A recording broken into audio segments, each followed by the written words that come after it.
Hello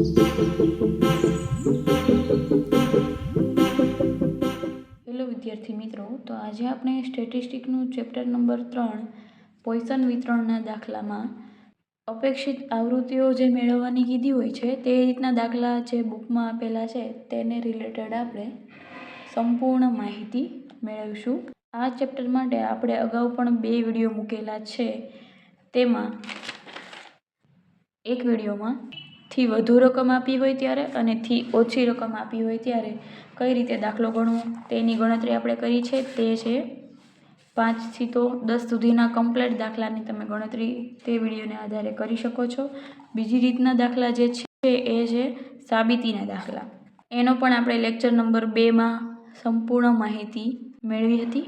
તેના આધારે તમે સાબિતીના જેટલા દાખલા આપ્યા છે તેનું સોલ્યુશન કરી શકો છો. તો આજે આપણે જે આ ચેપ્ટર માટે ત્રીજી રીત છે આવૃત્તિ વિતરણ મેળવવાની, તો એની સંપૂર્ણ માહિતી મેળવીશું. આ ચેપ્ટર માટે આ સૌથી છેલ્લી રીત છે. તો તેમાં આપણે દાખલા નંબર 21ની ગણતરી કરશું. નીચેની માહિતી ઉપરથી પોઈસન વિતરણનું અન્વયોજન કરો અથવા તો અપેક્ષિત આવૃત્તિઓ મેળવો. બંને શબ્દ એક જ છે, બંનેની રીત એક જ છે. તો જોઈએ, x બરાબર આપણને જે સંખ્યા આપી છે અને f બરાબર જે સંખ્યા આપી છે તેને આપણે સૌથી પહેલાં કોષ્ટક દ્વારા લખી લઈએ. x બરાબર 0, 1, 2, 3, 4 અને f બરાબર 110, 65, 21, 3 અને 1. તો સૌથી પહેલાં આપણે મધ્યક મેળવવા માટે fxની જરૂર પડશે. તો fx શોધવા માટે આપણે શું કરીશું કે x અને fનો ગુણાકાર 0 × 110 એટલે 0, 65 × 1 બરાબર 65, 21 × 42, 3 × 9, 4 × 1 બરાબર 4. હવે આપણે fx મેળવી લીધો છે તો સૌથી પહેલાં તેનો ટોટલ કરવાનું છે કે કેટલો આવે છે. તો fxનો ટોટલ કરીએ એટલે 120 જવાબ આવે. મધ્યક મેળવવા માટે આપણે nની પણ જરૂર હોય છે. તો nની સંખ્યા કઈ રીતે મળે છે? એક તો આપણે જે f આપ્યો છે એનો સરવાળો કરીને, અને બીજું તો અથવા તો આપણને રકમમાં પણ આપેલું હોય છે, જેમ કે દાખલા નંબર 23માં આપ્યું છે 400, તો એ આપણો n ગણાય, પરંતુ આપણને રકમમાં આપેલ નથી. તો આપણે fનો સરવાળો કરીને મેળવી લઈશું. 110 + 65 + 21 + 3 + 1 બરાબર 200 આવે. ત્યારબાદ મધ્યકની સંખ્યા મેળવી લઈએ. તો fx બરાબર 120/n બરાબર 200, મધ્યક બરાબર 0.6. ત્યારબાદ આપણને pxની કિંમત કઈ રીતે મળશે? આપણને જે xની કિંમત આપી છે તે બધી જ xની કિંમતની સૌથી પહેલાં સંભાવના મેળવવાની. તેના આધારે આપણને px મળશે, તે આપણે આ કોલમમાં લખીશું. સૌથી પહેલાં x બરાબર શું છે? 0. તો x બરાબર 0ની સંભાવના em × mx² બરાબર. મધ્યક બરાબર આપણને 0.6 મળ્યું છે. તો emની કિંમત શું છે આપણે બુકમાં જોઈ લઈએ.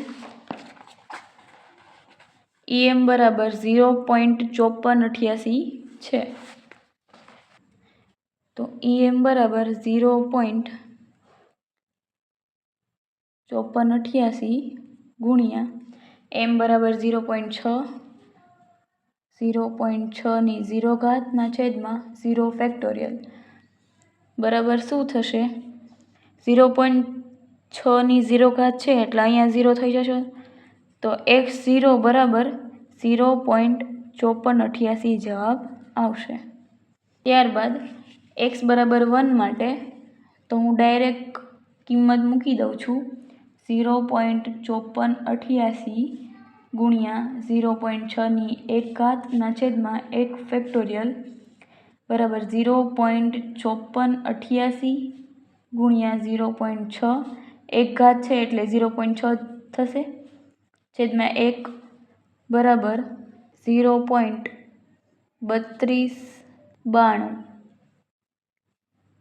તો આ છે x બરાબર 1ની કિંમત. ત્યારબાદ x2 માટે 0.5488 ગુણ્યા 0.6ની 2 ઘાતના છેદમાં 2 ફેક્ટોરિયલ બરાબર 0.5488 ગુણ્યા 0.6ની 2 ઘાત કરતાં 0.36 જવાબ આવે ભાગ્યા 2 બરાબર 0.0987 જવાબ આવશે.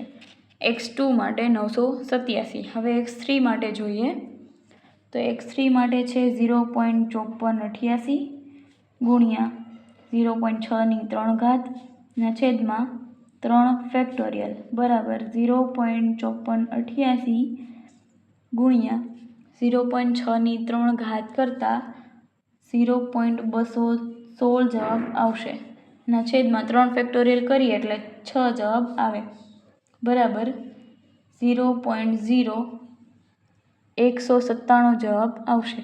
x3 બરાબર 0.097 મળે છે.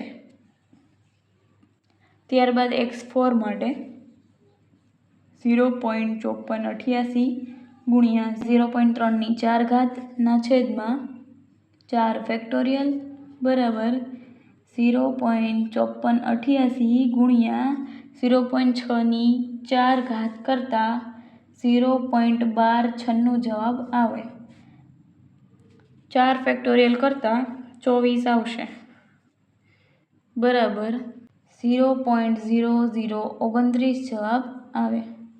હવે આપણને xની બધી સંખ્યા માટે pxની કિંમત મળી ગઈ છે તો આપણે px અહીંયા લખી નાખીએ.